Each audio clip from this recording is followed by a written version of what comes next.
Hello viewers, আসসালামু আলাইকুম। তো যেখান থেকে আমার এই ভিডিওটি দেখছেন, আশা করি আপনারা সবাই ভালো আছেন। আজকে অনেকেই আমাকে অনেক ধরনের কমেন্ট করেন যে ভাই, আমি জর্ডানে অমুক ফ্যাক্টরিতে যাব, এবং জর্ডানে আমার এক ভাই আজকে কমেন্ট করছে, ফ্যাক্টরির নাম উল্লেখ করে দিচ্ছি। একটা ভাই একটা কোম্পানির নাম বলেছেন, ভাই ইউনাইটেড কোম্পানিটি কেমন। আর আমি ইউনাইটেড কোম্পানি ইন্টারভিউ দিয়েছি এবং এই কোম্পানি থেকে যাবে কিনা। ভাই জর্ডানে কিন্তু প্রতিটি কোম্পানি ভালো। আর জর্ডান কিন্তু আমাদের দেশের কিছু কিছু কোম্পানি আছে খারাপ, কিন্তু সেরকম না। জর্ডানের কোম্পানিগুলো অনেক ভালো, বেতন সুযোগ সুবিধা খাওয়া দাওয়া সব কিছু বেশি দেয়, আবার থাকা খাওয়া সব কিছু মালিকের। আর ইউনাইটেডে কোম্পানিতে যারা আসতে চাচ্ছেন, এই কোম্পানিটি মূলত আপনার আল দুলাল অবস্থিত এবং আম্মান থেকে আপনার আনুমানিক 50 বা 1 ঘন্টা লাগে, এরকম এর কাছাকাছি অবস্থিত।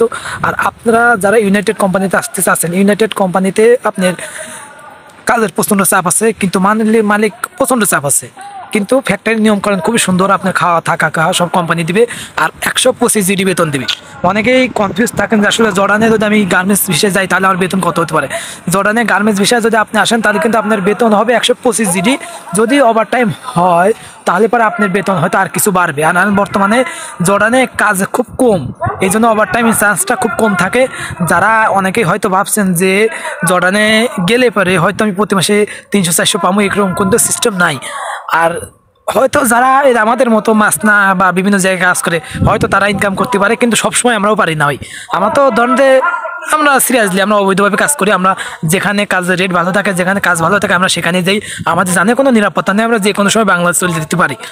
কারণ কি যে আমাদের পুলিশ ধরলে পরে আমাদের বিদায়। আমরা কিন্তু কোনো কোম্পানির আন্ডারে কাজ করি না, আমরা আগে আসছি কোম্পানির আন্ডারে, কিন্তু আমাদের কোম্পানিটা মূলত ভালো নয়, বিদায়ী আমি অন্য কোনো কোম্পানিতে এসেছি, আসার পরে কাজ করতেছি। আর এই কোম্পানিতে হয়তো 2-1 মাস থাকবো, থাকার পরে কাজ না থাকলে আমরা আদার্স কোনো কোম্পানি দেখতে হবে। আবার যদি কাম না থাকে এই কোম্পানির অটোমেটিক বলবে কাম নাই, তুমি অন্য জায়গায় কাম ভাও করে নাও।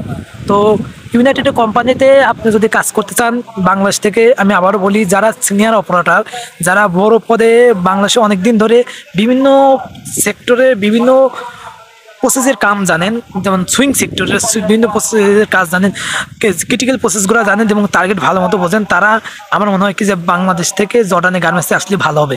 নতুনদের জন্য ভাই জর্ডান গার্মেন্টস না। কারণটা কি, নতুনদের জন্য জর্ডান গার্মেন্টস না, কি জন্য নতুনরা এখানে পারবে না ভাই, প্রচণ্ড চাপ, আপনার বাংলাদেশের দ্বিগুণ চাপ। আর এখানে বাংলাদেশ অনেক দেখছি, আমার সামনে আমি দেখছি অনেক মানুষ, অনেক মেয়েরা কান্নাকাটি করে যে কাজের জন্য, কাজ দিতে পারে না, লাঞ্চে খাইতে পারে না, খাওয়ার সময় তারা আমরা খাইতে দেই, তারা হলেও বসে বসে কি করে আপনার কাজ করে, টার্গেট ফিল আপ করে। কিন্তু আমাদের দেশে অনেকেই হয়তো ভাবে যে দালালরা ভাবে কোনো চাপ নেই, বা আমার চিন্তা ভাবনা থাকে যে আসলে মনে হয় বিদেশে কাজের এত চাপ না, কিন্তু আসলে মূলত কিন্তু বেশ তেমন না। বিদেশে কিন্তু আরও কাজের চাপ বেশি, আমাদের থেকে বিদেশে কাজের চাপ প্রচুর। এবং বিদেশে যে ভাবছেন যে আপনার বসা রাখবে এরকম কিন্তু না। যারা বিদেশের বিষয় জানেন না বা বোঝেন না যে মনে হয় বিদেশ গেলে আমার শান্তি হবে, ভাই কোনো টাইমই না। নিজের দেশের মতো কোনো শান্তি নেই। আমার দেশে যদি ভালো না লাগে আমি এখানে কাজ করবো না, বা চলে যাবো অন্য কোনো কোম্পানিতে, কিন্তু এখানে সেই সিস্টেম নাই। আপনার টাকা দিয়ে কোম্পানি নিয়ে আসে, আপনার যতদিন থাকতে হবে এই কোম্পানি থাকতে হবে, এই বলে আমি যে ভাবেন যে আপনাকে ভয় দেখাচ্ছে তা না। আপনারা তারপর যদি কেউ আসতে চান আসতে পারেন, আমার কোনো সমস্যা নেই। আমি মূলত ফ্যাক্টরি কেমন মূলত বললাম, ফ্যাক্টরি ভালো, কিন্তু এখানে বিদেশে প্রতিটি ফ্যাক্টরি কাজ আছে প্রচুর।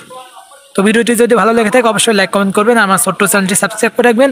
আর প্রবাসী রিলেটেড কোনো ভিডিও যদি জানতে চান বা কোনো তথ্য জানতে চান, আমার কমেন্ট বক্সে কমেন্ট করবেন। ইনশাআল্লাহ পরবর্তী ভিডিওতে আপনার সেই কমেন্টের উপরে একটা ভিডিও করে দেওয়ার চেষ্টা করবো। ধন্যবাদ।